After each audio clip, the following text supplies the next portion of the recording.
স্বাগত বন্ধুরা, তোমাদের ইজি ম্যাথ অ্যান্ড সায়েন্সের পক্ষ থেকে আবারও নতুন একটি টপিকে স্বাগত জানাচ্ছি। ষষ্ঠ শ্রেণীর বন্ধুরা, দেখো তোমাদের 3.1-এর 6 নম্বর পার্টে যে আটের যে সমস্যাগুলো আছে, মূলত এই আটের ক খ গ ঘ এই তিনটি সমস্যা নিয়ে তোমাদের সঙ্গে ব্যাখ্যা বিশ্লেষণ সহ বলেছে যে এই তথ্যগুলো যে দেওয়া আছে এগুলো সত্য না মিথ্যা, যদি সত্য হয় সহ লেখা লাগবে, আর মিথ্যা হলে কেন মিথ্যা তার পক্ষে বা সপক্ষে যুক্তি দেখাতে হবে। তো এই সমস্যাগুলো কিভাবে হবে, সেটা সত্য হলে কেন সত্য হলো সেটাও আমি তোমাদের বুঝিয়ে বলবো, এবং মিথ্যা হলে মিথ্যা কেন এবং সত্য উত্তরটা কী সেটা আমি দেখাবো। আশা করি তোমরা এই চারটি সমস্যা খুব গুরুত্ব সহকারে দেখবে এবং শুরু থেকে শেষ পর্যন্ত আমার সঙ্গেই থাকবে আশা করছি। তো বন্ধুরা দেখো, ক নম্বরটা আমরা কীভাবে করতে পারি। তো ক নম্বর বলেছে যে সংখ্যা রেখায় -10 এর ডানে -8। তো এই কথাটা সত্য না মিথ্যা, এটা আমরা কীভাবে যাচাই করব। তো এটা যাচাই করার জন্য দেখো আমরা একটা সংখ্যা রেখা আঁকাবো। সংখ্যা রেখা আঁকালাম। আঁকায়ে আমরা জানি যে এক জায়গায় মিডিলে বা যে কোনো এক জায়গায় শূন্যবিন্দু ধরতে হয়, আর শূন্যবিন্দু ধরার পরে বাম দিকে মাইনাস হয়, ডান দিকে প্লাস হয়। এখন -10 আর -8, ধরো এই জায়গাটা -8, এই জায়গাটা -10, এর মাঝে এখানে 1 2 3 4 5 6 এগুলো সব আছে ধরে নিলাম। তার কারণ আমরা জানি শূন্য থেকে যত এদিকে আসা যায় সংখ্যা তত বড় লিখতে হয়, কিন্তু মাইনাস দিতে হয়, তাহলে অবশ্যই -8টা এই পাশে হবে, -10টা এই পাশে হবে। এখন এখানে বলছে সংখ্যা রেখায় -10 এর ডানে -8। তো ভালো করে খেয়াল করে দেখো -10 এর ডানে, এটা ডান দিকে -8 আছে কিনা। তাহলে আমরা সংখ্যা রেখায় যখন এই দুটো সংখ্যাকে স্থাপন করব তখন কিন্তু খুব সুন্দর করেই বোঝা যাচ্ছে, ভালো করে বোঝা যাচ্ছে যে -10 এর ডানেই -8টা অবস্থিত। তাহলে আমরা এটার উত্তর সত্যই হবে, এটা কয়ের উত্তর হবে সত্য। সত্য হলে সত্য লিখতে বলেছে, আর যদি মিথ্যা হয় কেন মিথ্যা সেটা দেখায় দিতে বলা হয়েছে। তো এটা সত্যই, তার কারণ সংখ্যা রেখা হতে আমরা স্পষ্টতই বুঝতে পারছি যে -10 এর ডানে -8 অবস্থিত। তাহলে আশা করি এটা বুঝতে পেরেছ। এরপর খ নাম্বার যেটা বলেছে সেটা দেখি। ক বলছে সংখ্যা রেখায় -16 এর ডানে -17। তো এটাও আমরা কয়ের জন্য সংখ্যা রেখা আঁকাই। এটা যদি শূন্যবিন্দু হয় তাহলে দেখো আমরা যদি লিখে আসতে থাকি তাহলে 1 2 3 4 5 6 এভাবে আসবো। সেই ক্ষেত্রে -16কেই আগে লিখতে হবে আর -70কে কিন্তু পরে লিখতে হবে, তার কারণ শূন্য থেকে আগে এটা পাবো, তারপরে 17 পাবো। তো এখন বলছে সংখ্যা রেখায় -16 এর ডানে -17।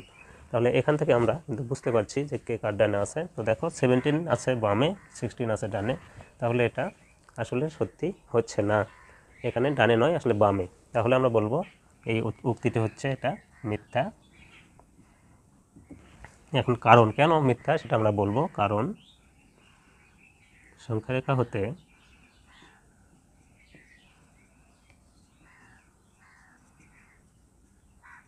দেখা যাচ্ছে যে -17 এর ডানে -16 অবস্থিত। যেহেতু -17 এর ডানে -16 অবস্থিত, তাহলে এই উক্তিটি সত্য নয়, এই জন্যই মিথ্যা। আর কেন মিথ্যা সেটা এখানে বলে দেওয়া হলো। তাহলে আশা করি এই দুটি ক এবং খ নিয়ে যে কথাগুলো বলা হলো তোমরা এটা বুঝতে পেরেছো। তো এরপর গ এবং ঘ নাম্বার দেখি কিভাবে হবে। গ নাম্বার বলছে সবচেয়ে ছোট ঋণাত্মক পূর্ণ সংখ্যা -1। তো এটা সত্য কিনা দেখো। এটার জন্য যদি আমরা একটা সংখ্যা রেখা আঁকাই, এখানে বলছে সবচেয়ে ছোট ঋণাত্মক পূর্ণ সংখ্যা -1। আসলে এটা সত্য কি মিথ্যা সেটা আমরা এটা সংখ্যা রেখায় স্থাপন করলেই কিন্তু সুন্দর করে বুঝতে পারবো। তাহলে এই জন্য আমরা একটা সংখ্যা রেখা আঁকাবো। তারপর এখানে একটা জিরো বিন্দু দিলাম। দেওয়ার পর আমরা জানি শূন্য থেকে এই পাশে আসলে সংখ্যা ছোট হতে থাকে আর এই পাশে বড় হতে থাকে। তাহলে দেখো এখানে এটা -1, এটা -2, -3, এইভাবে কিন্তু আমরা লিখতে থাকবো। এটা 1 2 3, এইভাবে আমরা সংখ্যা রেখায় সংখ্যাগুলো সাধারণত বসাই থাকি। এখন যদি খেয়াল করে দেখি, এখানে বলেছে যে সবচেয়ে ছোট ঋণাত্মক পূর্ণ সংখ্যা -1। তো এই উক্তিটি কি সংখ্যা রেখা থেকে দেখে আমরা কিছুটা হলে কিন্তু ধারণা পাচ্ছি যে -1-এর পরেও আরও অনেক সংখ্যা আছে যা ঋণাত্মক, এবং আমরা জানি 0 থেকে যত দূরে আসা যাবে সংখ্যা তত ছোট হতে থাকে।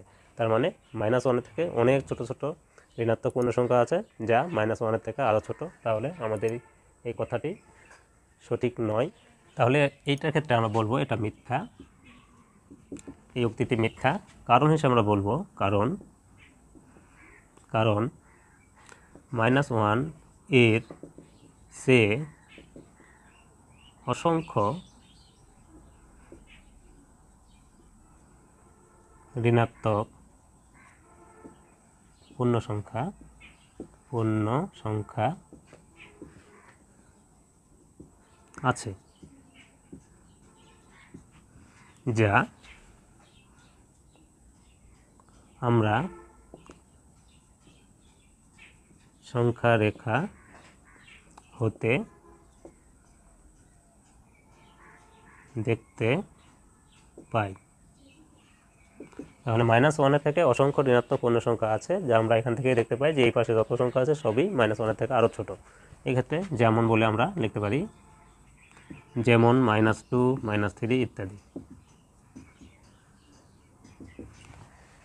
তাহলে আমরা এই উক্তিটি বললাম, এটা মিথ্যা। কেন মিথ্যা তার কারণটাও বলা হলো। আশা করি 3 নম্বর বা গয়ের যে সমস্যাটি তোমরা বুঝতে পেরেছ। এরপর বন্ধুরা দেখো, ঘ নম্বর বলছে -20 এর চেয়েও বড় -26। আসলে বড় না ছোট এটা বুঝতে গেলে সবচেয়ে সহজ উপায় হচ্ছে এই দুটো সংখ্যাকে আমরা সংখ্যা রেখায় প্রথমে স্থাপন করব। স্থাপন করলে বুঝতে পারবো আমাদের হাতের ডানে না বামে আছে। যদি বামে থাকে অবশ্যই সেটাই ছোট, আর ডানে যেটা থাকবে সেটা বড়। তো এই ক্ষেত্রে ঘ নম্বরটা যখন আমরা এটা সংখ্যা রেখায় স্থাপন করব তখন তোমরা নিজেই বুঝতে পারবে। তো দেখো, তো এই ক্ষেত্রে বলা যেতে পারে যে -20 এর চেয়ে -26 বড় না ছোট, এটা সংখ্যা রেখা আমরা স্থাপন করে যাচাই করব।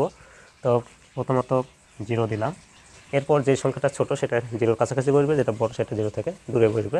সেই ক্ষেত্রে -20 যদি এটা হয় তাহলে -26 হবে এটা। এখন আমরা সংখ্যা রেখা থেকে দেখতে পাচ্ছি যে -26 থেকে বড় -20। এখানে বলছে -20 এর চেয়ে বড় -26, তার মানে এটা এই কথাটা ভুল বলা আছে, এটা সত্যি হবে -26 থেকে বড় এই ক্ষেত্রে আমরা বলবো এটা মিথ্যা।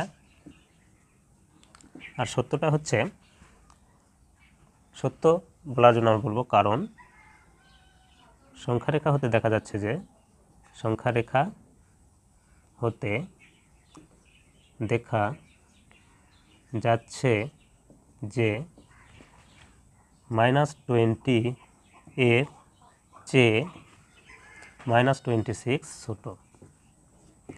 তাহলে এইভাবে 8-এর ক, খ, গ, ঘ এর সমস্যাগুলো যে আছে এটার ব্যাখ্যা সহ উত্তরগুলো এরকম হবে। আমরা সত্য মিথ্যাও লিখব এবং যেটা মিথ্যা কেন মিথ্যা তার কারণটা বলবো। আশা করি এই 4টি সমস্যাই তোমরা সুন্দর করে বুঝতে পেরেছো। তো বন্ধুরা আজ এই পর্যন্তই। এরপর দেখা হবে পরের একটি টপিকে, সাধারণত 3.2-এর যে সমস্যাগুলো আছে সেগুলো নিয়ে। সকলে ভালো থাকবে, সুস্থ থাকবে।